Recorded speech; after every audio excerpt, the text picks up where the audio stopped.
A tiny lead book could shatter the story of Christianity's birth. This is the mystery of the Jordan Lead Codices, a 21st century discovery so controversial it has sparked academic warfare and captivated the world. By the end of this, you will understand the full, astonishing saga of these artifacts and decide for yourself if they are a sacred treasure or an elaborate fraud. We have sealed books that might talk of Jesus, symbols that defy explanation, and a trail that vanishes into the black market. What does it truly take to believe a discovery that could rewrite history? The story begins not in a university archive, but in the dry, silent darkness of a cave. Somewhere in the remote, rugged hills of northern Jordan, a Bedouin shepherd is said to have made a discovery that would send shockwaves through the world of archaeology. The time frame is vague, somewhere between 2005 and 2008, in a region steeped in ancient memory. This area is historically linked to the flight of early Christians from Jerusalem after its destruction in the 1st century, a place where refugees might have hidden their most precious possessions. It is here, according to the tale, that the shepherd stumbled upon a cache unlike any other. He did not find crumbling scrolls or pottery shards. Instead, he found books. They were small, some no larger than a credit card, crafted from sheets of corroded lead and copper. Most astonishingly, they were bound together with metal rings like tiny, ancient binders. Many were sealed shut, their contents protected for what could have been nearly 2 millennia. Their surfaces were not blank. They were etched with a bewildering array of symbols, stars, menorahs, and what looked like ancient Hebrew script. And amidst the cryptic markings were names that stopped scholars in their tracks, names like Jesus, James, and Peter. This was not just an artifact, it was a potential library from the very dawn of Christianity, hidden in a cave and waiting to tell its story. But such a find does not simply arrive at a museum with a neat label. It entered the world the way most illicit antiquities do, through the shadowy channels of the black market. The objects were smuggled out of Jordan, their provenance deliberately obscured, changing hands among private collectors and dealers. By the time whispers of their existence reached academics, they were already wrapped in layers of secrecy, mystery, and immediate, staggering claims. Their importance was proclaimed not by careful study, but by the hushed, excited voices of those who stood to gain from their value. The Jordan Lead Codices were born into controversy, a treasure with no clear origin story, waiting for someone to prove whether they were a sacred revelation or an elaborate deception crafted for a hungry market. The objects themselves were unlike anything ever seen. Imagine holding in your hand a small, heavy book, its pages not of parchment or papyrus but of dull, gray lead. Each codex was remarkably compact, often no larger than a modern credit card, yet deceptively weighty for its size. They felt ancient and substantial, the metal cool to the touch. Their construction was strangely familiar, yet utterly alien for the ancient world. Individual lead sheets were pierced and bound together with crude metal rings, creating a primitive but recognizable book form, a format that scholars argue did not become common until centuries later. But it is the surfaces of these metal pages that truly captivate and confuse. Etched into the corroded lead is a chaotic symphony of symbols that seems to borrow from every tradition. The most prominent is the 7-branched menorah, a sacred Jewish symbol standing clear and deliberate. Alongside it are palm trees, possibly representing victory or the righteous, and simple cross marks that immediately draw the Christian eye. Clusters of stars scatter across the metal, and some pages appear to show a schematic, bird's-eye view of a walled city, interpreted by proponents as a map of ancient Jerusalem. Then there is the face. One of the most debated images is a simple, almost childlike depiction of a human head with wavy hair looking directly forward. To those who believe in the codice's authenticity, this is a startling and unprecedented find, a possible contemporary portrait of Jesus Christ himself. Surrounding all these images is text, but it is a linguistic labyrinth. The scripts are a jumbled mixture featuring Greek letters, archaic Paleo-Hebrew characters, and Aramaic phrases. This blending of languages and symbols from different eras and communities creates an anachronistic puzzle. It is as if someone took fragments of Jewish tradition, early Christian identity, and later artistic motifs and fused them onto Lead. For scholars, this bizarre collage is not a mark of authenticity, but the first major crack in the story. The sheer strangeness of the objects demanded an explanation, and one soon arrived with the force of a revelation.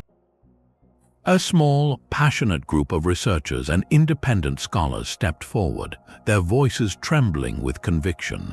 They declared the Jordan Lead Codices to be nothing less than the earliest Christian documents ever discovered.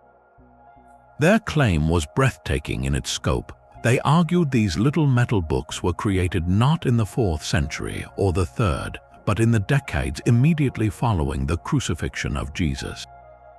They were said to be the work of his very first followers, perhaps even his own family, a community of Jewish Christians fleeing persecution. This would mean the codices predated the letters of Paul, the earliest texts in the New Testament, making them the closest physical link to the historical Jesus ever found. To support this, proponents pointed to the cryptic text and symbols as a form of secret communication, a coded testimony meant to be understood only by the initiated during a time of terrible danger. Then came the most provocative leap of all. They suggested these might be the very sealed books mentioned in the Bible's final book, the Book of Revelation. A passage describes a scroll sealed with 7 seals and later a little book that is open. Could these Lead Codices, many still fastened shut with their metal rings, be the physical manifestation of that ancient prophecy? This was no longer just an archaeological curiosity. It was a biblical bombshell. If true, it meant the established timeline of early Christian history was wrong. It suggested the first Christians were not simply writing letters on papyrus, but were crafting complex, symbolic metal books, preserving their teachings in a form that would last for millennia. The narrative of how the faith developed, how its scriptures formed, everything scholars thought they knew, was suddenly on the line. The stage was set not for quiet study, but for an academic firestorm. The world of biblical archaeology, built on painstaking evidence and peer review, was about to meet a claim that bypassed all the usual gates, arriving with a roar that demanded to be answered. Such a monumental claim could not stand without facing the full force of academic scrutiny. The reaction from the established world of archaeology and biblical studies was not just skeptical, it was a swift and powerful declaration of war. Leading the charge was a formidable alliance of experts, including Oxford University's Peter Thoneman, a renowned expert in ancient Greek inscriptions, and a chorus of Israeli epigraphers and archaeologists.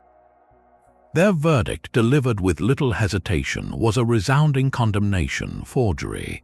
They did not mince words. They pointed directly to the codice's most glaring feature, that chaotic jumble of symbols and scripts, as its death certificate. Peter Thoneman's analysis was particularly damning. He examined a photograph of one codex and identified a specific Greek inscription. The letters were there, but they were arranged nonsensically, forming grammatical errors and phrases that would be meaningless to an ancient speaker. It was, he argued, the work of someone who could copy Greek letters from a chart but had no understanding of the language itself, a classic hallmark of a modern forger.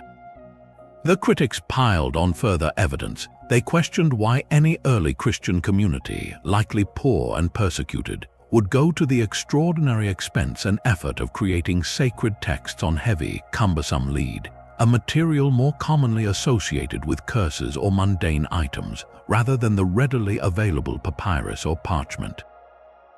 The very book form itself, with its metal rings, seemed anachronistic for the 1st century, and then there was the provenance or complete lack thereof. The codices appeared from the black market with no documented excavation, No archaeological context to tie them to a specific layer of soil, no other artifacts found alongside them. In the world of archaeology, an object without a clear provenance is an object viewed with the deepest suspicion. To the academic establishment, the Jordan Lead Codices were a clumsy pastiche, a Frankenstein's monster of ancient motifs assembled by a forger with a textbook but no real historical understanding. Yet a smaller, determined camp of researchers refused to accept this verdict. These were often independent scholars, metallurgists, and those who had physically handled the object. Their argument hinged on the physicality of the codices themselves. They pointed to the thick, consistent patina, the layer of corrosion that had built up on the metal over centuries. This patina, they insisted, was real and ancient, covering the inscriptions in a way they believed would be nearly impossible to fake convincingly. They argued a forger would have to etch the symbols first and then artificially create centuries of corrosion over the precise lines, a process experts in ancient metals say is incredibly difficult to pull off without detection. Furthermore, they asked a compelling question: could a modern forger, even a skilled one, really invent the complex and obscure theological content hinted at within these symbols? The imagery seemed to point to a very specific strand of early Jewish Christian belief, one that blends messianic hope with temple symbolism in a way that is historically plausible but not widely known. Would a forger, they argued, risk creating something so bizarre and specific rather than crafting a simpler, more obviously lucrative fake gospel text? The authenticity camp framed themselves as brave outsiders challenging a rigid academic orthodoxy too quick to dismiss a discovery that did not fit the established narrative. This was no longer a quiet debate in journal articles. It was a public battle for the very soul of the find, fought in documentaries, news reports, and online forums, with one side seeing an obvious fraud and the other a persecuted truth. But this battle over authenticity hinges on one crucial, missing piece: the story of where they came from.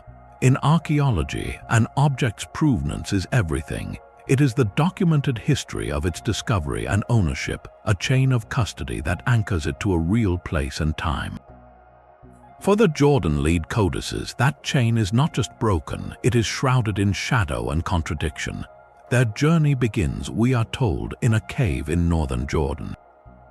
Yet there is no official excavation report, no grid map, no photographs of the books nestled in the soil. No archaeologist was present to note the layer of earth they were found in, or what other pottery, coins, or bones lay beside them. This absence of context is a deafening silence. It means we cannot know if they were genuinely buried for 2,000 years or placed in a cave last week. From this uncertain origin, the trail grows even murkier. The codices allegedly passed through the hands of Israeli Bedouins, nomadic people living in the region, before coming into the possession of a man named Hassan Seda, a Jordanian truck driver and antiquities dealer based in the village of al-Ghanam in Israel. Seda became the central, enigmatic figure in the saga, the guardian of the collection who allowed limited access to researchers while the bulk of the books remained in his vault. This path from a Jordanian cave to an Israeli village immediately triggered an international legal dispute. The Jordanian government launched a fierce campaign, claiming the codices were part of its national heritage, looted and smuggled across the border illegally. They demanded their return, arguing that such a significant find, if real, belonged in a Jordanian museum. Israel, for its part, became entangled in a complex web of ownership claims and police investigations. This legal tug-of-war did more than complicate the study of the artifacts. It painted the entire affair with the brush of the black market. Objects that surface through smuggling networks are automatically suspect because the process of looting destroys the very archaeological evidence needed to prove they are ancient. The forger thrives in this darkness where an object's past can be invented as easily as its inscriptions. The codices' shadowy provenance became their greatest vulnerability. It allowed skeptics to construct a compelling counter-narrative. What if the entire story of the Bedouin shepherd and the hidden cave was just a cover, a fabricated backstory to explain away the fact that these books had no real history before they were sold?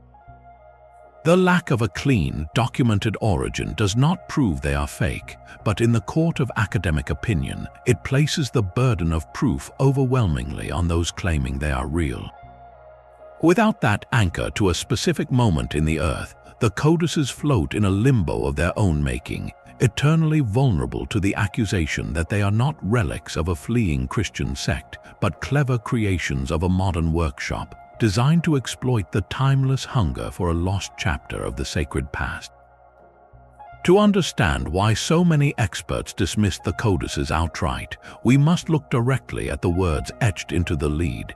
This is where the debate transforms from a matter of opinion into a linguistic crime scene, and the evidence, according to the prosecution, is overwhelming.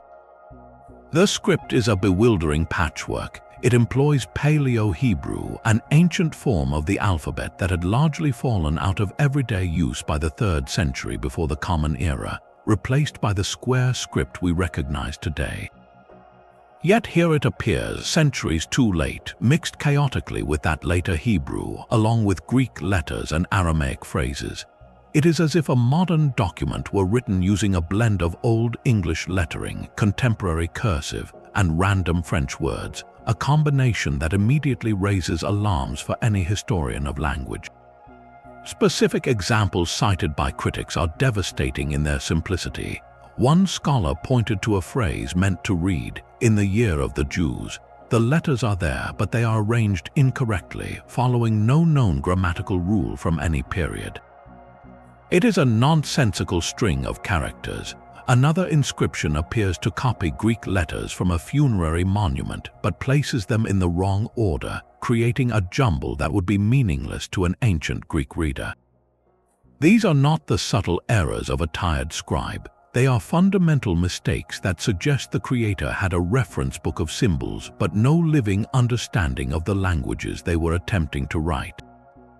The most damning evidence may be the portrayal of the face. Proponents saw a portrait of Jesus, but epigraphers saw something else entirely. They identified the distinctive wavy hair and features as a direct copy, a near tracing of a known Roman-era sculpture, a head of the god Pan that resides in the Israel Museum. This was not an inspired artistic rendering from the 1st century. It was, they argued, a piece of plagiarism lifted from a museum catalogue. Yet, for those who believe, this very chaos is the key to authenticity. They propose a radically different interpretation. This mix of scripts and symbols was not a mistake, but a deliberate, esoteric code. Imagine a small, secretive sect of Jewish Christians in the 1st century, living under the constant threat of Roman persecution and mainstream Jewish rejection. Their most sacred teachings, perhaps even records of Jesus' own words transmitted through his brother James, would be incredibly dangerous. To protect this knowledge, they would not write it plainly. Instead, they would cloak it in layers of symbolism, using archaic scripts known only to the most educated among them, blending cultural references to create a theological cipher. The apparent grammatical errors could be intentional obfuscations, and the borrowed image of Pan could be a clever subversion, taking a pagan symbol and repurposing it for a hidden Christian message. In this view, the codices do not look like a modern forger's clumsy collage, but like the precisely crafted, secret handshake of a community on the brink of extinction. The linguistic minefield, then, presents two irreconcilable truths. One side sees the clear fingerprints of a forger working with a modern reference library. The other sees the brilliant, necessary obscurity of an ancient underground faith. To decide which is correct, we must move from analyzing symbols to testing the very metal they are made of. The debate over symbols and scripts leads inevitably to the physical object itself, to the cold, heavy reality of the lead. If the words could be forged, perhaps the metal could not lie. This is where science entered the fray, not with theories, but with spectrometers, electron microscopes, and precise chemical analyzers. The initial examinations conducted by a few metallurgists granted access to samples seemed to deliver a bombshell in favor of authenticity. They reported a thick, layered patina of corrosion, primarily lead carbonate, covering the entire surface of the books. This crust, they argued, was uniform and deeply embedded within the etched lines of the inscriptions. The process of creating such a corrosion layer naturally is incredibly slow, requiring centuries of interaction with soil, air, and moisture. To a scientist's eye, this appeared to be a powerful indicator of great age. Proponents seized on this as their strongest evidence. They asked, how could a modern forger possibly etch symbols into clean lead and then fake 2,000 years of complex, mineralized corrosion so perfectly that it would fool a laboratory? It seemed a monumental, perhaps impossible task. The metal itself, they claimed, was testifying to its own antiquity. But science is a tool of interpretation, and other experts soon provided a very different reading of the evidence. Skeptical metallurgists and conservation scientists countered that artificially inducing corrosion on lead is not only possible, but a known technique in the world of forgery. A forger with basic chemical knowledge could accelerate the process dramatically by applying a simple mixture of chemicals like urine, vinegar, or even modern acids to the metal, and then burying the object in soil for a few months or years. One can create a convincing artificial patina. This induced crust might look old to the naked eye, but under rigorous analysis, its structure can sometimes betray its hastened creation. The key question became not whether there was corrosion, but the nature of that corrosion. Was it the slow, complex layering of centuries, or a simpler, more uniform coating applied recently? Different experts looking at the same samples came to opposite conclusions, a stalemate rooted in the very science meant to provide clarity. Further tests aim to trace the lead's origin. Through isotopic analysis, scientists can examine the unique fingerprint of a metal's composition, comparing it to known ancient mines around the Mediterranean. Some preliminary studies suggested the lead in the codices had a signature consistent with sources used in the Roman era. This finding was tantalizing, suggesting the raw material itself was ancient. But here lies the most critical loophole in the entire scientific investigation, a gap a forger could drive a truck through. Even if the lead sheet is 2,000 years old, that does not prove the inscriptions on it are. An artisan crafting a fake could simply acquire old, salvaged lead. Ancient Roman lead is not exceedingly rare. It has been found in shipwrecks, old plumbing, and roofing materials. A forger could melt down an ancient Roman ingot or pipe, recast it into thin sheets, and then engrave their modern designs onto this genuinely ancient material.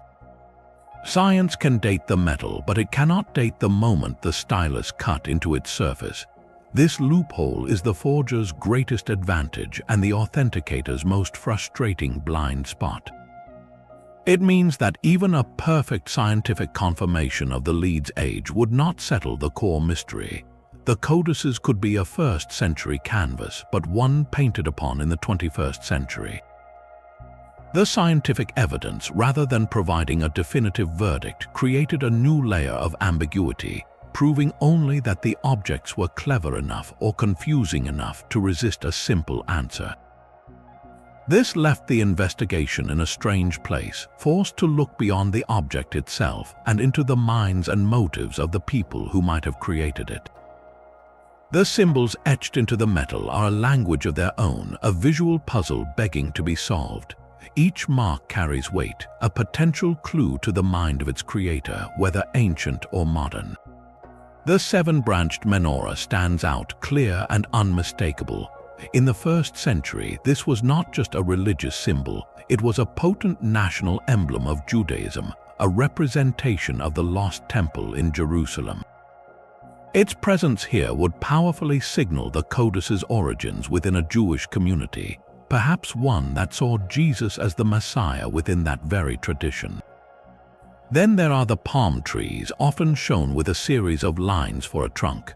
Proponents see these as representations of the tree of life, a symbol of righteousness and eternal victory, a motif that resonates through both Jewish and early Christian thought.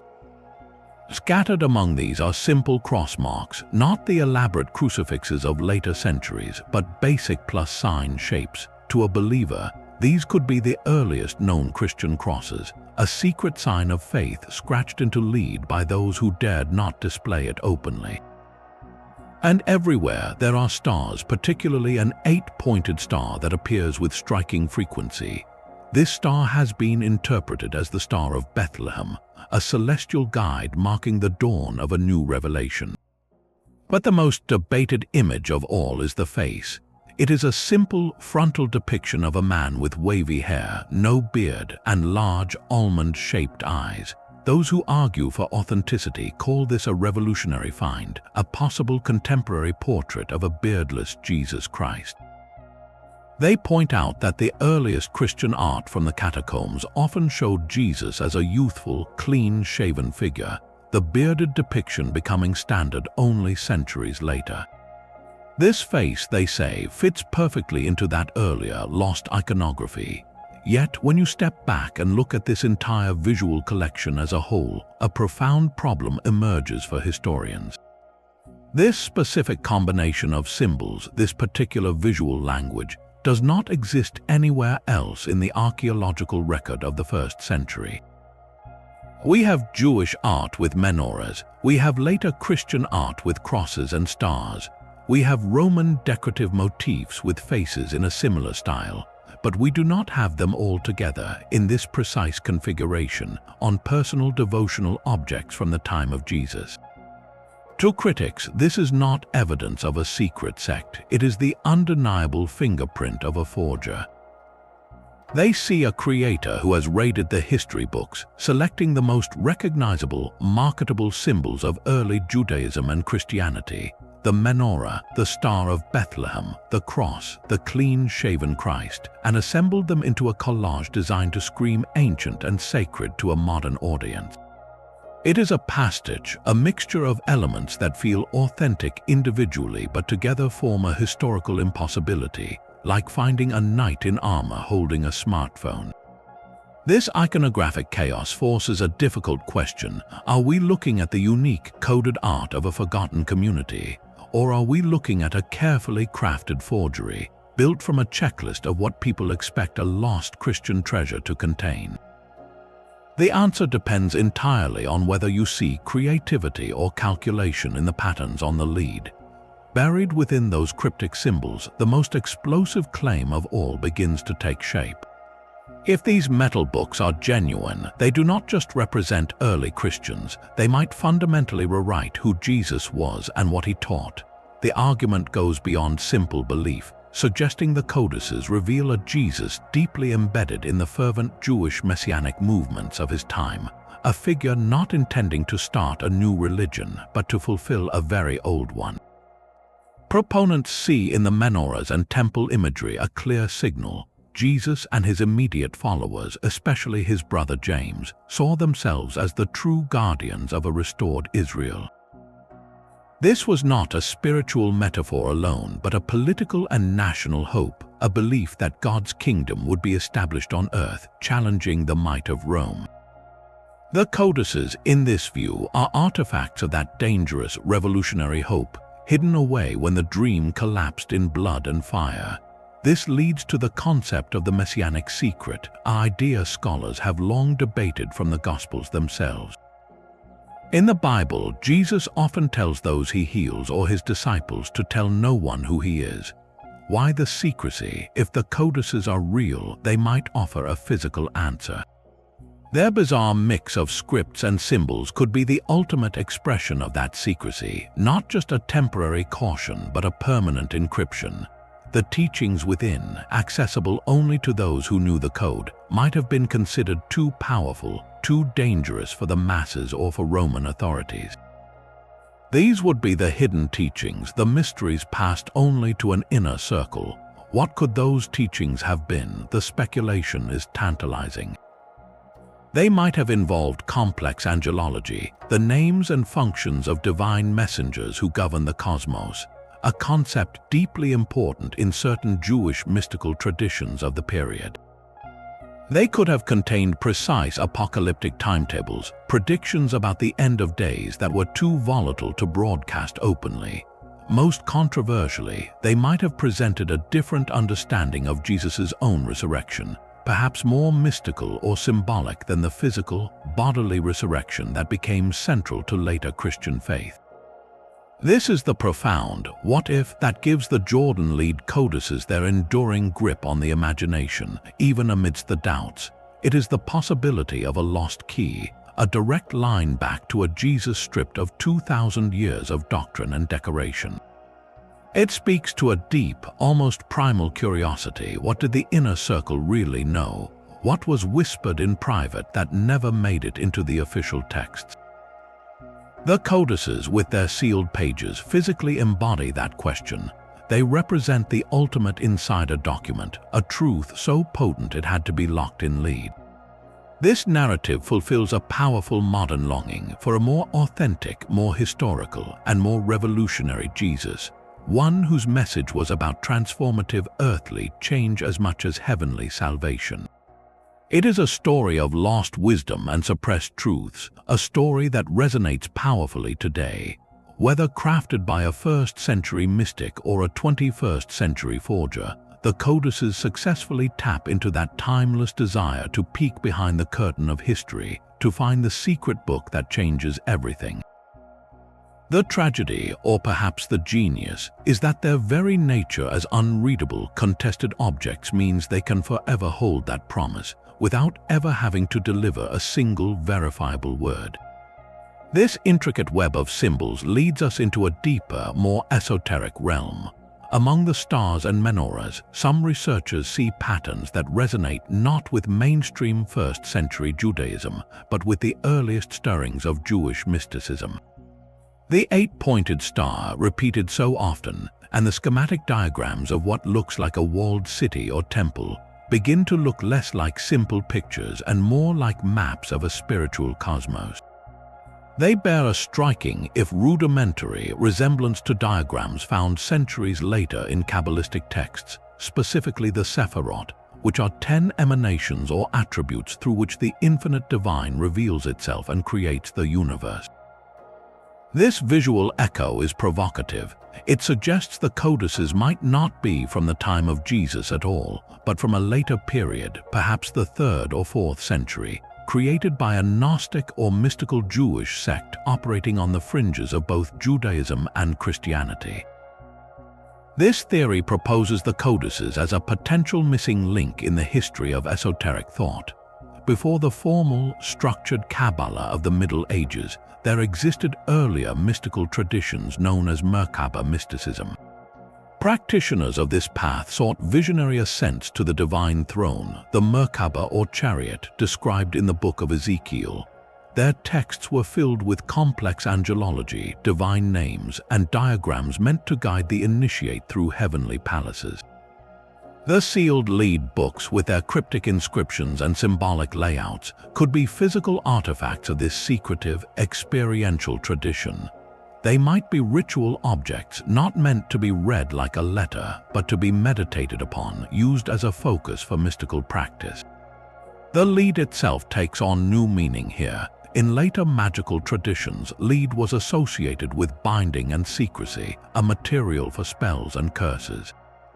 For a mystical sect, using lead to encapsulate divine secrets could be a deliberate act, a way of containing powerful, dangerous knowledge within a heavy, imprisoning metal.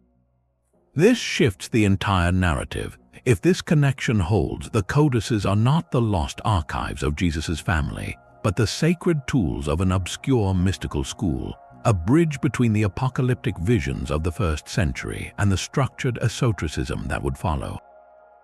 It is a theory that exchanges one profound mystery for another, trading the possibility of a direct link to Christianity's founder for a glimpse into the hidden workshops where Jewish mysticism was forged. But every controversial discovery needs a champion, and the Jordan Lead Codices found theirs in a man named David Elkington. A British author and independent researcher with a background in ancient history and Egyptology, Elkington became the public face of the authenticity campaign. He was not a tenured professor at a major university, but rather a passionate investigator operating outside the traditional academic establishment. He described first seeing the codices as a moment of profound shock, instantly convinced of their earth-shattering importance. Elkington dedicated years to studying them, formulating a grand theory. He argued they were a sacred archive from the earliest Jewish Christian community, likely connected to the family of Jesus himself, and that they represented a form of sacred technology, objects imbued with spiritual power. To bring this message to the world, he bypassed the slow peer review process of academic journals and took his case directly to the public. He appeared in television documentaries, gave numerous interviews to newspapers, and co-authored a book titled The Case for the Jordan Codices, presenting his evidence and interpretations in a compelling, narrative-driven style. His efforts were crucial in catapulting the obscure metal books into an international sensation. He was not alone in his support, though his allies were often similarly positioned on the edges of mainstream scholarship. Jennifer Macaire, an author and researcher, collaborated with Elkington and brought her own analysis to the symbols, seeing in them a coherent, if hidden, theological system. Perhaps the most significant figure to offer a degree of credibility was the late Margaret Barker, a respected British biblical scholar known for her work on the Jerusalem Temple and early Christian theology. Barker did not declare the codices definitively authentic, but she stated that their imagery and symbolism were consistent with the kind of first-century Jewish Christian thought she had long studied. Her cautious, intellectually grounded interest lent a weight to the pro-authenticity side that pure enthusiasm could not. This dynamic, however, is precisely what has defined and polarized the entire debate. David Elkington and his associates are classic outsiders. To their supporters, they are brave truth-tellers, daring to challenge a closed and arrogant academic orthodoxy that is too quick to dismiss anything that does not fit its preconceived models. They are framed as the modern equivalents of the scholars who initially rejected the Dead Sea Scrolls, visionary pioneers willing to follow the evidence wherever it leads, even into controversy. To their detractors in mainstream archaeology, however, this outsider status is not a virtue but a vulnerability. They are seen as well-meaning but gullible enthusiasts, lacking the rigorous disciplinary training necessary to spot a sophisticated forgery. Their direct appeal to the media is viewed not as public education, but as an end run around the essential safeguards of peer review, a process designed to catch errors and wishful thinking. The critics argue that by presenting a captivating story of secret knowledge and biblical revolution directly to a fascinated public, Elkington created a powerful narrative momentum that made sober scientific and historical critique seem like mere obstructionism. This clash is about more than lead and patina. It is a fundamental conflict over who gets to speak for history. Is it the credentialed experts within the university walls with their methods and their caution? Or is it the independent researcher, unburdened by institutional politics, who feels they can see what the specialists have missed? The Jordan Lead Codices have become the battleground for this very old war, and the fate of the artifacts is inextricably tied to the reputation of the small team fighting for their truth. The world outside academia learned of the codices with the force of a detonation. In March 2011, the British press erupted with headlines that seemed ripped from an adventure novel. The Daily Telegraph proclaimed, "Lead Codices could change our view of biblical history," while other papers breathlessly announced the discovery of the earliest Christian writing, a secret archive from the time of Jesus. Overnight, the obscure metal books were no longer a scholarly dispute, they were a global sensation. Television producers quickly seized on the story's potent mix of religion, mystery, and potential fraud. Major documentary crews descended, framing their narratives around a single, gripping question: had the biggest biblical discovery since the Dead Sea Scrolls just been made? These programs were crafted for maximum drama. They showed close-ups of the mysterious symbols, interviews with passionate advocates like David Elkington, and shots of experts in solemn debate. The storytelling was often structured as a detective thriller, presenting the codices as a potentially genuine biblical revolution waiting for a brave few to unlock it. This media circus created a powerful, parallel reality to the academic one. For the public, the codices were now a proven mystery, a tangible artifact with world-changing potential. This perception placed immense, unprecedented pressure on the academic establishment. Universities and archaeologists, accustomed to the slow, meticulous pace of peer review, were suddenly bombarded with demands for immediate answers from journalists and an excited public. The question was no longer just are they real, but why won't the experts tell us the truth? This environment made cautious, nuanced skepticism appear evasive or even like a cover-up. Simultaneously, the media spotlight introduced a new and uncomfortable element into the controversy: financial incentive. While scholars typically gain prestige from publications, the media storm created other avenues for profit. Book deals were signed, speaking engagements were secured, and exclusive documentary access commanded fees. For anyone controlling access to the physical codices, their value, both monetary and as leverage for influence, skyrocketed. This dynamic inevitably fueled skepticism, as critics pointed out that the loudest voices proclaiming the codices' authenticity often stood to gain the most from their continued notoriety. The media frenzy did not just report on the mystery, it fundamentally reshaped it, turning an archaeological debate into a public spectacle where ratings, narratives, and potential profit became inextricably woven into the search for historical truth. Against this backdrop of public excitement and media spectacle, the silence from the world's most respected institutions has been deafening. While documentaries aired and headlines blared, the great museums and universities, the very places you would expect to champion a discovery of this magnitude, remained almost entirely quiet. The British Museum, home to countless biblical-era artifacts, issued no statements. The Israel Antiquities Authority, the official body responsible for all archaeological work in Israel, did not launch a special study. The Vatican, with its vast archives and scholarly resources, offered no comment or endorsement. This conspicuous absence is not an accident, nor is it a conspiracy of silence. It is the direct result of a process, a set of rules that every legitimate archaeological discovery must follow, rules the Jordan Lead Codices have never met. The gateway to academic acceptance is a single, critical door, peer-reviewed publication in a reputable scholarly journal. This is not a formality, it is the essential test.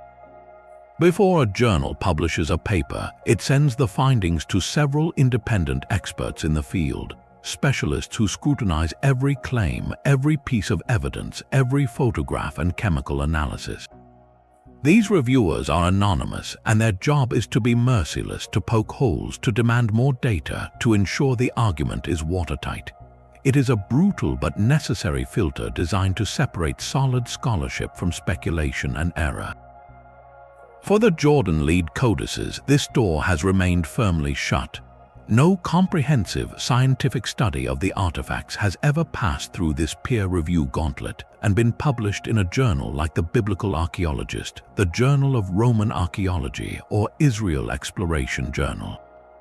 The proponents have published books, given interviews, and appeared in films, but they have not cleared this fundamental hurdle. To the academic establishment, this is not a matter of politics or personality. It is a simple matter of protocol and proof. The evidence presented so far, in their view, is circumstantial, fragmented, or deeply flawed. The chaotic scripts, the anachronistic imagery, the complete lack of provenance, these are not minor quibbles. They are fatal flaws that prevent the story from even entering the arena of serious debate.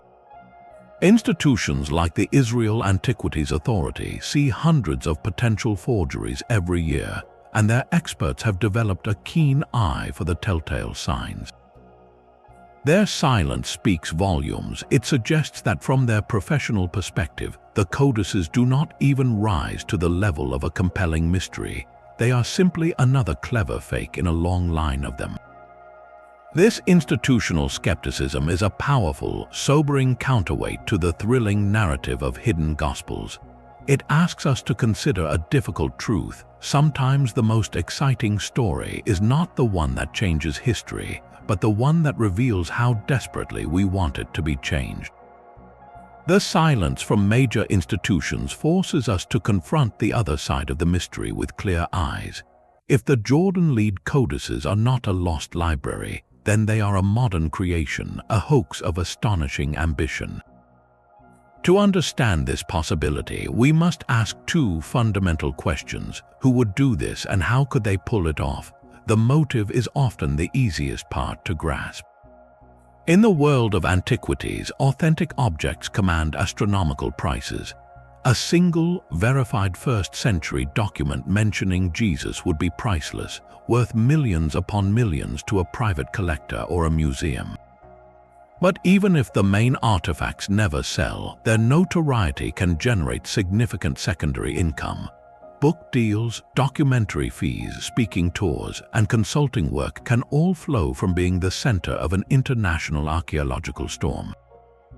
There is also the powerful lure of fame itself, the desire to be the person who discovered a biblical revolution, to have your name forever linked to a historical bombshell.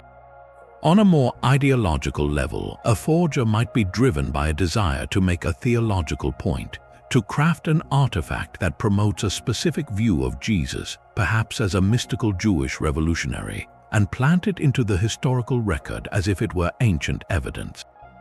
The motive is a blend of potential profit, prestige, and sometimes profound belief. The means, however, are where the practical reality of forgery comes into sharp focus. Creating the codices would require a specific and unusual skill set. First, the forger would need a working knowledge of ancient symbols and scripts, but not necessarily a fluent understanding. As the linguistic critics pointed out, access to reference books showing Paleo-Hebrew alphabets, Greek letters, and common Jewish motifs like the menorah would be enough. The forger could copy the shapes without understanding the grammar, resulting in those telltale nonsensical inscriptions. Second, they would need a source of old lead. This is not as difficult as it sounds. Ancient Roman lead is not exceptionally rare. It has been recovered for centuries from old shipwrecks, salvaged from ancient plumbing pipes, or stripped from old roofs. A forger could easily acquire such material, melt it down, and recast it into thin sheets, providing a canvas with a genuinely ancient chemical signature. The most technically demanding step would be creating the corrosion, that thick, convincing patina that covers the inscriptions. Yet, experts in artifact forgery confirm this is entirely possible with basic chemistry.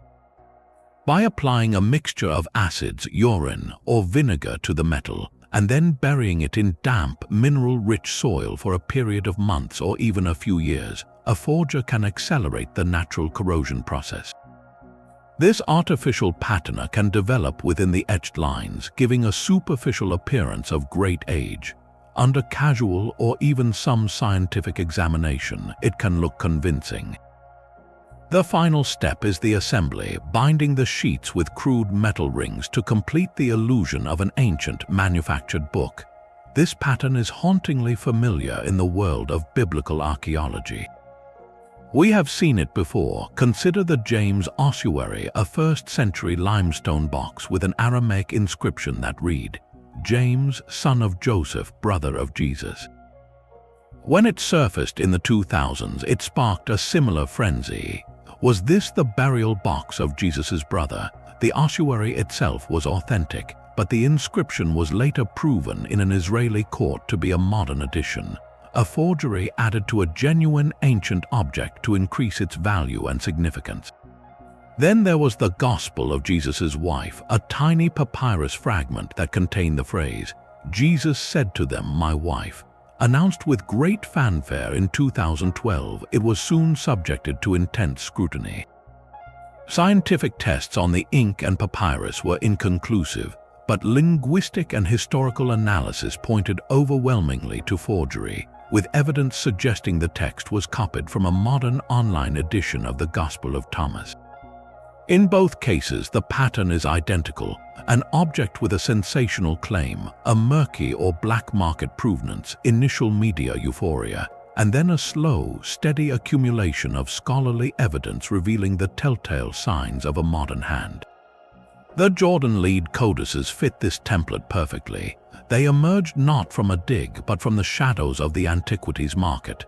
They made an extraordinary claim that, if true, would rewrite religious history. They sparked immediate and divisive public debate, and they have failed, after more than a decade, to meet the basic standard of proof required by the academic community.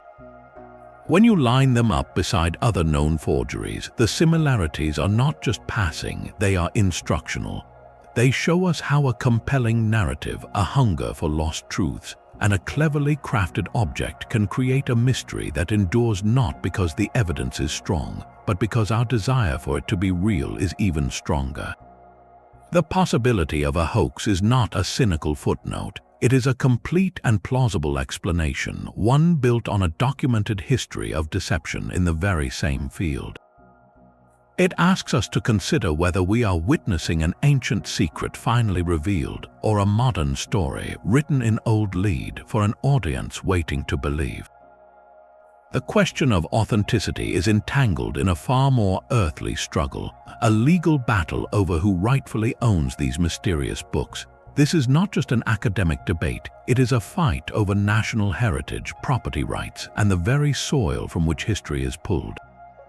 At the center of this storm stands the government of Jordan, which has launched a forceful and ongoing campaign to reclaim the codices. Jordanian officials argue with conviction that the artifacts are unquestionably part of their national patrimony. They cite the alleged discovery story, which places the find in a cave in northern Jordan, a region historically linked to early Christian refugees. From their perspective, these are treasures looted from Jordanian soil, smuggled across the border into Israel in violation of international laws and treaties designed to protect cultural heritage. For Jordan, repatriation is a matter of principle and pride, an effort to reclaim a piece of its deep historical narrative, regardless of whether the objects are ultimately deemed genuine or fake. Their pursuit has been relentless, involving diplomatic channels, public appeals, and legal actions, framing the issue as a clear case of cultural theft. Opposing this claim is the complex figure holding most of the physical collection, Hassan Sedar. He is an Israeli citizen of Arab descent, a truck driver and antiquities dealer from the village of al-Ghanam. Sedar's position is legally precarious. He asserts he acquired the codices legitimately, but as with most black market artifacts, the paper trail is non-existent or deeply suspect. Israeli authorities have become involved not to authenticate the books, but to adjudicate their ownership. The courts have been asked to determine whether the objects were indeed stolen from Jordan, which would make their possession in Israel a crime. This has placed Sedar in a difficult bind. To prove legal ownership, he would need to provide a clear provenance, the very thing the codices fatally lack. Conversely, if they are declared stolen property, he could face serious charges. As a result, the bulk of the collection has remained locked away, caught in a judicial limbo, accessible only under restrictive and legally fraught conditions. This legal stalemate has had a profound and chilling effect on any hope for a definitive resolution. For mainstream scholars and major institutions, the cloud of illegality is a professional minefield. To conduct a full, transparent study on an object that may be declared stolen property is to risk academic and legal entanglement. Museums and universities have strict ethical policies against studying looted artifacts, as doing so can legitimize the black market that destroys archaeological sites. Why would a respected scientist risk their reputation to analyze an object that could be seized by a court and repatriated at any moment? This fear has effectively quarantined the codices from the very scrutiny they desperately need. The legal battle, therefore, does more than argue over ownership. It actively perpetuates the mystery. It ensures the books remain in a shadowy zone where they can be discussed and speculated upon, but never subjected to the coordinated, unimpeded examination that could finally break the deadlock. The law, intended to protect history, has instead become its jailer, keeping the codices and their secrets trapped between nations, courts, and competing claims, leaving the world to wonder not only what they are, but who they truly belong to. The story of the Jordan Lead Codices feels eerily familiar, yet fundamentally different from two of the 20th century's greatest discoveries. Decades earlier, in the harsh desert near the Dead Sea, a Bedouin shepherd tossed a stone into a cave and heard the sound of breaking pottery. That chance moment unveiled the Dead Sea Scrolls, a library of nearly 1,000 ancient Jewish texts hidden in clay jars. The context was everything. Archaeologists quickly secured the area, meticulously excavating the caves, recording the layers of earth, and documenting every fragment alongside the jars that held them. Teams of the world's top scholars were assembled, their findings subjected to decades of peer review. While debates about interpretation continue, their authenticity was never in serious doubt because their story began in the ground, not on the black market. The scrolls entered history through the front door of science. The Nag Hammadi Library followed a similar, if more chaotic, path. In 1945, an Egyptian farmer digging for fertilizer near the town of Nag Hammadi unearthed a sealed clay jar containing 13 leather-bound books. These were the Gnostic Gospels, alternative Christian texts like the Gospel of Thomas, filled with mystical teachings. Though also found by accident and initially sold on the antiquities market, their journey to academia was relatively swift. The books were complete, written in a known Coptic script on papyrus, a common material for the period. Scholars could immediately study their content, compare the language and theology to other known works, and authenticate them through a combination of textual analysis and the physical evidence of the manuscripts themselves. Their discovery story, while imperfect, was coherent and ultimately verifiable. Placed beside these giants, the Jordan Lead Codices stand in stark, isolating contrast. They share the romantic origin tale of a shepherd's accidental find, but that is where the parallels end. Unlike the scrolls, no archaeologist ever saw them in situ. Unlike the Nag Hammadi books, they are not made of a familiar writing material with decipherable, lengthy texts. Their path was one of shadows and secrecy, bypassing every checkpoint of legitimate scholarship. This comparison does not prove the codices are fake, but it highlights why they have been met with such uniform skepticism from institutions. The greatest discoveries in biblical archaeology earned their place through a foundation of verifiable context and transparent study. The codices ask for that same revered status while offering none of the foundational proof. They are a mystery without a map, a story that begins in the middle, leaving us to wonder if the first chapters were lost or if they were never written at all. This human desire to touch the sacred past is the silent engine driving the entire mystery. Beyond the laboratories and the legal battles, the Jordan Lead Codices exert a profound psychological pull, one that speaks directly to a deep, almost primal need for tangible proof of faith. For many, the story of Jesus feels distant, woven from ancient texts and theological interpretation. The idea that we could hold in our hands a physical object from that very circle, a book they might have touched, offers a bridge across 2,000 years. It promises a connection that is not just intellectual but visceral. This longing can powerfully shape what we see. When we look at that simple, wavy-haired face etched in lead, a believer yearning for a glimpse of the historical Jesus is far more likely to see a portrait. A skeptic sees a copied Roman sculpture. Both are looking at the same marks, but their minds are following different paths carved by hope and expectation. This phenomenon even has a name, pareidolia. It is the brain's instinct to find familiar patterns in randomness, to see a face in the clouds or the shape of a rabbit in the moon's craters. Our minds are hardwired for this, especially when it comes to human faces. In the ambiguous, corroded lines of the codices, the desire to see the face of Christ can be overwhelming, transforming a simple sketch into a sacred icon. This is not a sign of gullibility, but of a fundamental human trait. The power of belief extends beyond individual symbols to the entire narrative. For someone who holds a particular view of Jesus, perhaps as a mystical Jewish revolutionary rather than the figure of established church doctrine, the codices feel like stunning confirmation. They seem to provide the missing physical evidence, the artifact that finally validates a personal or alternative understanding of history.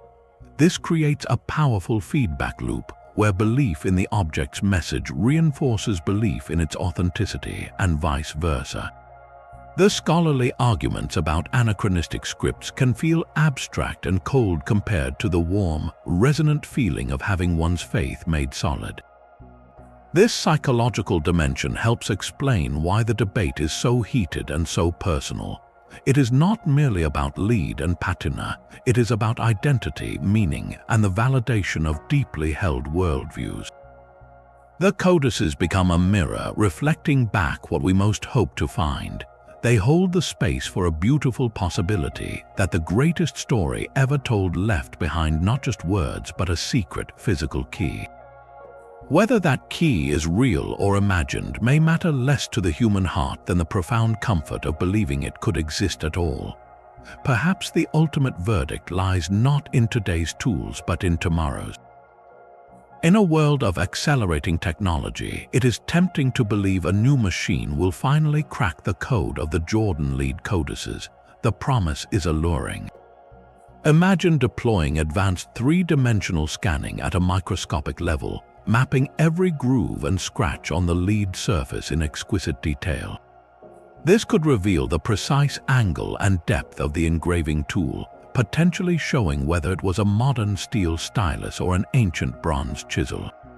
The subtle wear patterns within the lines might even indicate the direction and pressure of the hand that made them, offering a ghostly signature of the artisan. Beyond the physical marks, improved metallurgical analysis could probe the corrosion patina with unprecedented precision. Scientists might be able to sequence the microscopic layers of mineral buildup, like reading the rings of a tree, to determine if the rust formed slowly over centuries in a consistent environment or in rapid, chemically induced bursts. Even the world of language could be scrutinized by artificial intelligence. Sophisticated algorithms could analyze the jumble of scripts, comparing the letter forms and their arrangements to vast databases of genuine ancient inscriptions and modern forgeries, searching for statistical fingerprints that betray a 21st century hand. The hope is that one of these technological marvels will deliver a binary answer, a clear readout that declares ancient or modern and ends the debate forever. Yet this hope crashes against a stubborn, non-technical wall, the complete absence of an archaeological context. Science is brilliant at answering questions about the object itself, the composition of its metal, the structure of its corrosion. But it struggles terribly with questions of human intention and historical narrative. Even the most advanced scanner can tell you how a line was cut, but it cannot tell you why. It cannot tell you if the person holding the tool was a 1st century mystic hiding from Roman soldiers or a modern forger working in a garage. A perfect chemical analysis could confirm the lead is 2,000 years old, but it cannot prove the inscriptions are not 2 years old, etched onto that ancient canvas. This is the fundamental, perhaps insurmountable limitation. Technology can analyze the what with stunning clarity, but the who, when, and why of the Jordan Lead Codices are questions of history and story, locked away in a past that left no trustworthy witnesses. The core mystery may be, in the end, a prisoner of its own origins. Without that anchor in the soil, without that moment of documented discovery, the codices might forever float in a realm of tantalizing possibility, where our most powerful machines can only tell us about the metal but never the mind behind it.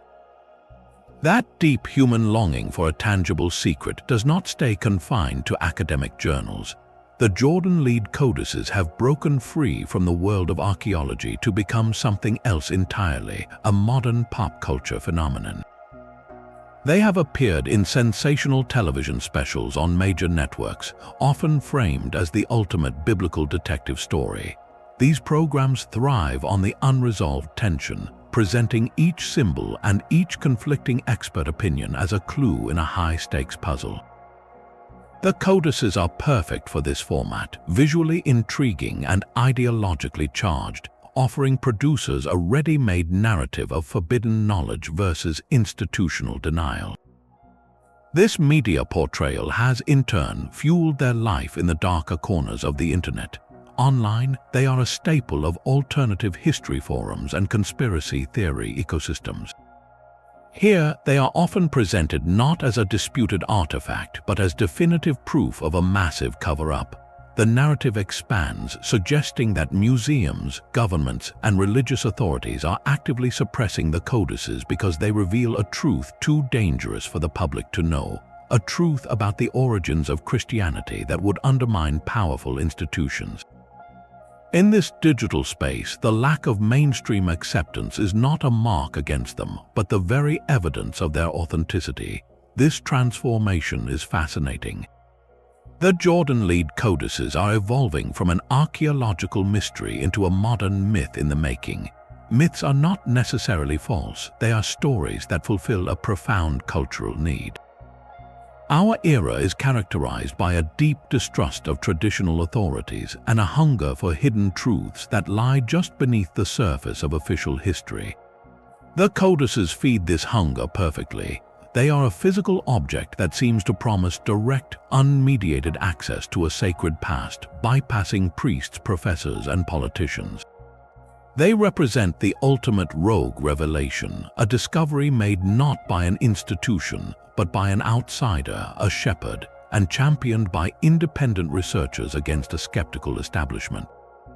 This narrative of the brave truth-teller battling a rigid orthodoxy is a story we tell ourselves again and again, from Galileo to the whistleblower. The codices have become a potent symbol in that ongoing story, a tangible emblem for anyone who feels that real history is hidden from view.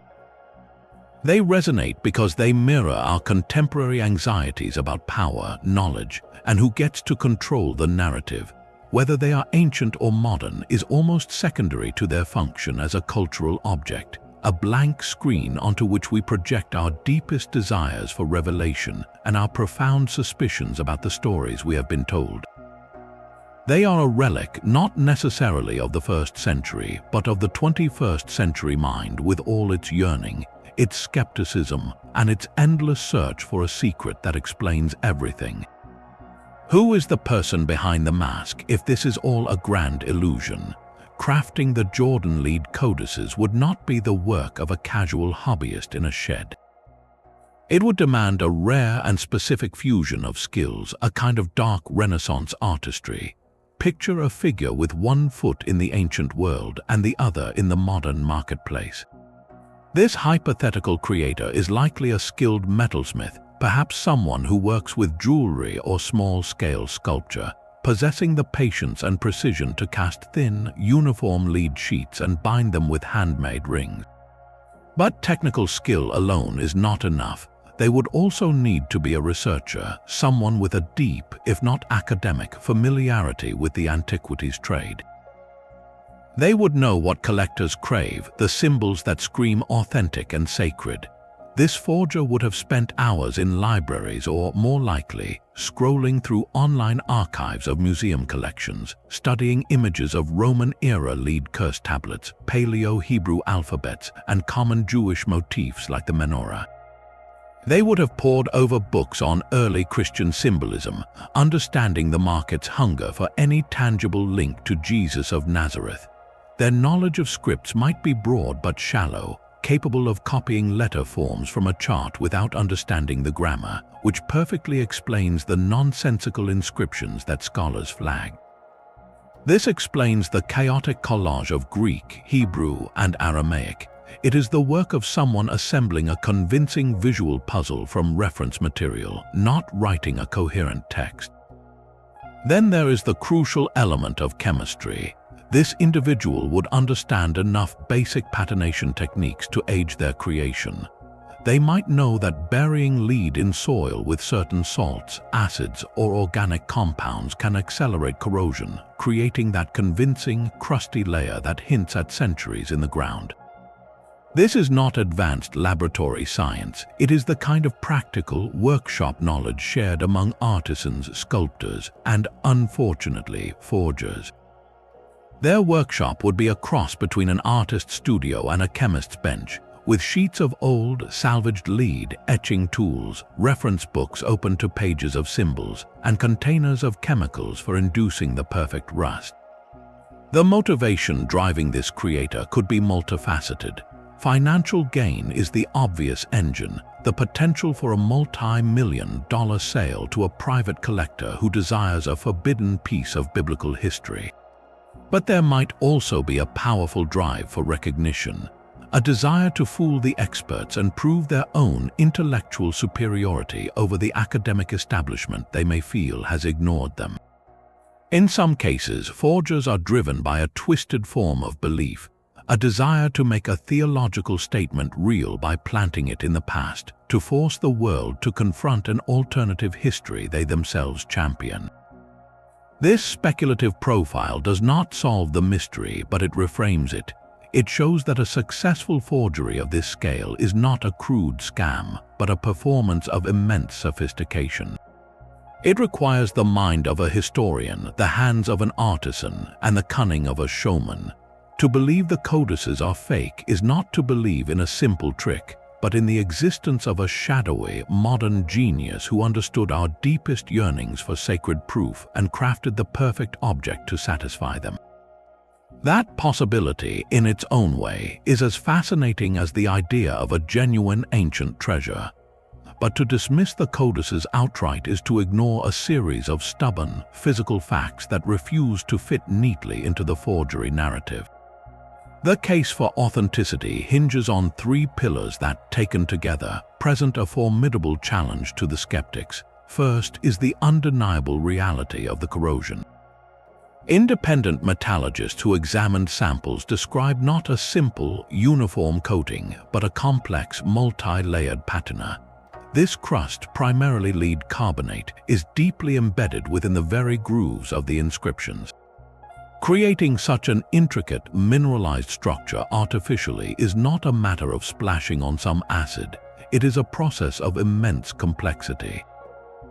Experts in ancient metalworking argue that to fake this convincingly across dozens of books, ensuring the corrosion forms authentically inside the deep, narrow channels of engraved lines, would be a technical masterpiece in itself, perhaps more difficult than simply creating ancient lead books in the first place. The patina does not look applied, it looks grown, a product of centuries of slow chemical conversation between the metal and its environment. Second, proponents point to the content itself. The arrangement of symbols, they argue, reveals a theological sophistication that a simple forger would unlikely possess or dare to invent. The consistent presence of the 8-pointed star alongside the menorah and the schematic city maps suggests a coherent, if hidden, cosmological system. It points toward a very specific strand of early Jewish Christian mysticism focused on the heavenly temple, a niche area of scholarship. Would a forger aiming for a quick profit create something so bizarre and specific, risking that experts would immediately spot it as nonsense? Or would they craft a simpler, more obviously lucrative fake, like a lead sheet plainly stating, "I, Jesus, wrote this"? The very obscurity of the symbolism, they contend, is evidence of its genuineness, a coded language meant for a small, initiated community, not for the modern collector's market. Finally, there is the sheer scale and risk. The collection is not 1 or 2 books, but reportedly dozens, perhaps even hundreds of lead and copper codices. Creating such a volume of fakes, each requiring individually cast lead sheets, careful engraving, complex artificial aging and binding, represents an enormous investment of time, money, and labor. It is a high-risk, low-reward endeavor. If exposed as a forgery, the entire investment vanishes. Would a criminal operation really commit to such a massive, fragile undertaking when forging a single, impressive-looking papyrus fragment or a gold coin might bring a safer, faster return? The volume of material suggests a project of purpose, not just profit. In recent years, supporters have pointed to new, albeit limited, analyses. Some continue to assert that microscopic examination shows the corrosion within the lettering is continuous with the surrounding patina, a key indicator the inscriptions are as old as the metal itself. They frame the academic rejection not as a verdict based on evidence, but as a reflexive defense of dogma, an unwillingness to confront a discovery that could dismantle long-held theories about the simplicity of early Christian material culture. From this vantage point, the codices are not an obvious fake, but an inconvenient truth, waiting for a future generation of scholars less bound by tradition to unlock their secrets. Ultimately, the power of this mystery does not rest on scientific reports or court rulings. It persists because it speaks to something older and deeper within us, a set of primal stories we have always told. At its heart, this is a tale of buried treasure, not gold or jewels, but something far more precious, lost wisdom. The image of a sealed book hidden in a cave for 2,000 years is a narrative archetype pulled directly from our collective imagination. It is the forgotten library, the secret chamber, the map to a truth everyone else has missed. This story bypasses our logical minds and speaks directly to the part of us that still believes in hidden wonders waiting to be found. Then there is the irresistible allure of forbidden knowledge. The very idea that these books might contain the sealed teachings of Jesus' inner circle, doctrines too potent for the public, taps into a timeless fascination with the esoteric. What did they know that we do not? What truths were deemed too dangerous to share? This promise of revelation, of peeking behind the curtain of sanctioned history, is a powerful intoxicant. It transforms the codices from simple artifacts into potential keys, objects that could unlock the ultimate insider story of faith's founding, and woven through it all is the thrilling possibility of a historical overturn. We are captivated by narratives that upend the established order, where the underdog outsider proves the arrogant experts wrong. The saga of the codices fits this script perfectly, a passionate few battling a dismissive academic establishment, armed with nothing but their conviction and a handful of mysterious metal pages. It is the story of the Dead Sea Scrolls all over again, the chance to witness a paradigm shift in real time. Yet the most potent fuel for this enduring fire is the ambiguity itself. Think about it. If a university laboratory tomorrow issued a report with 100% certainty that the lead was modern and the inscriptions fake, the mystery would collapse. The story would end. Conversely, if they were definitively proven first century, they would enter the history books, their secrets slowly decoded by scholars, and some of that initial magic would fade into academic routine. But we have neither. We have a perfect, frustrating, and fascinating stalemate. Every piece of evidence for authenticity is met with a plausible counterargument from the forgery camp. The ancient-looking patina could be faked. The bizarre symbols could be a clever pastiche.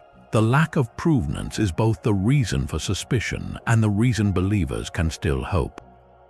This absence of a smoking gun for either side is what keeps the imagination in charge. It allows every viewer, every reader to become the detective, to weigh the evidence and decide where they stand. The mystery lies in that space between what we can prove and what we desperately want to be true. This is why the debate thrives not in scholarly journals, but in online forums, documentary specials, and late-night conversations.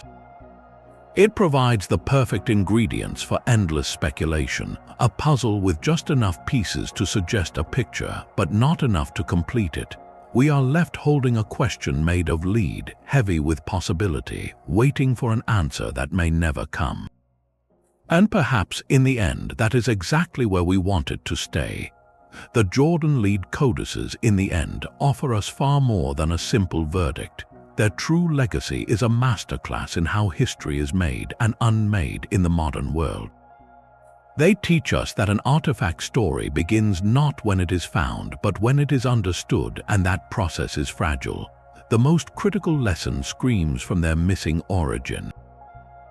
An object without an archaeological context is an orphan in time. When a looter's shovel rips a treasure from the ground, it severs its connection to everything that gave it meaning, the layer of soil that dates it, the pottery shard beside it that identifies its culture, the coin that pins it to a specific decade. That context is the first and most important page of any historical document, and for the codices, that page was torn out and lost forever. This is the irreversible crime of the antiquities black market. It does not just steal objects, it murders information, turning potential chapters of human history into silent, beautiful trophies for private collections.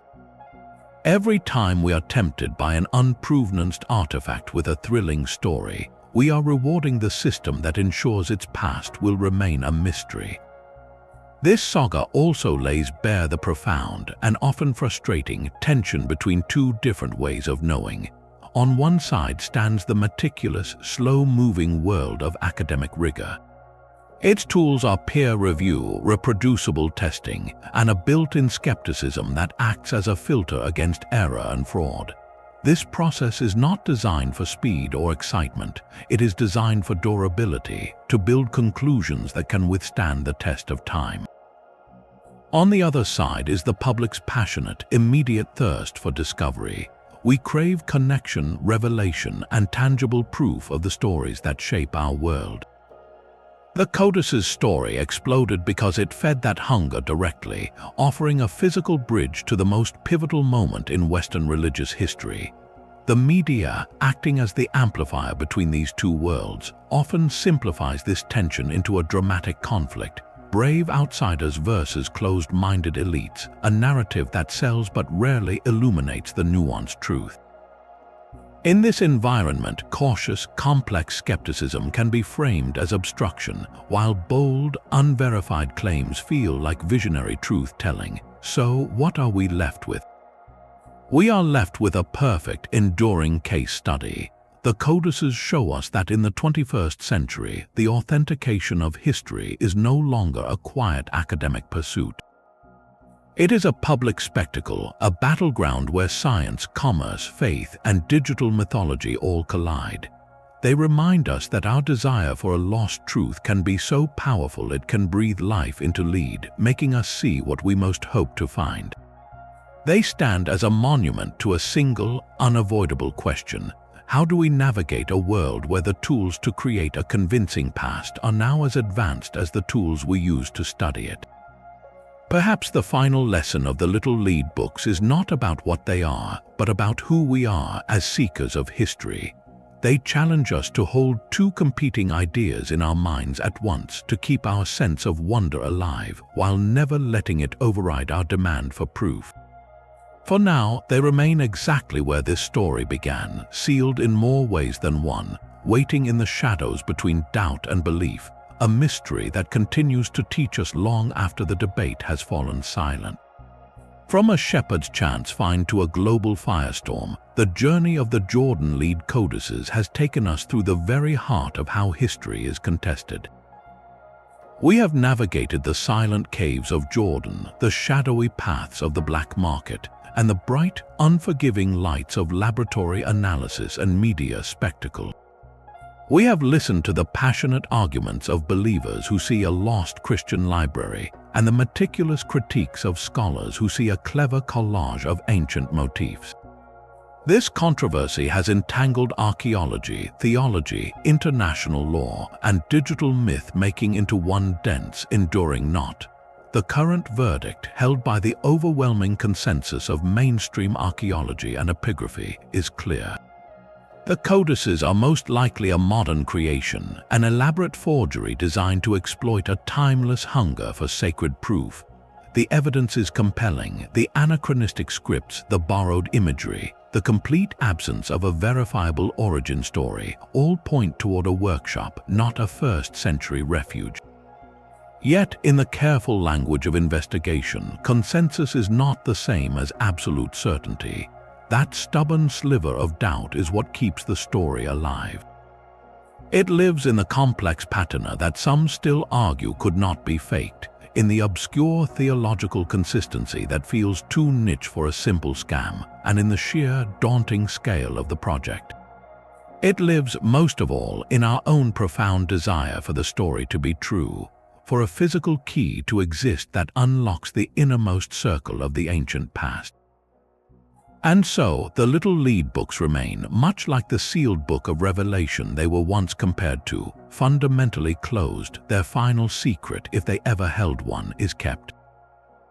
They stand not as a revelation, but as a mirror, reflecting our own yearning for connection and our deep suspicion of the stories handed down to us. They are a cautionary tale for the ages, reminding us that the most dangerous forgery is not one that fools the eye, but one that speaks directly to the heart's deepest wishes, leaving us to forever wonder what is hidden in the shadows between what we can prove and what we long to believe.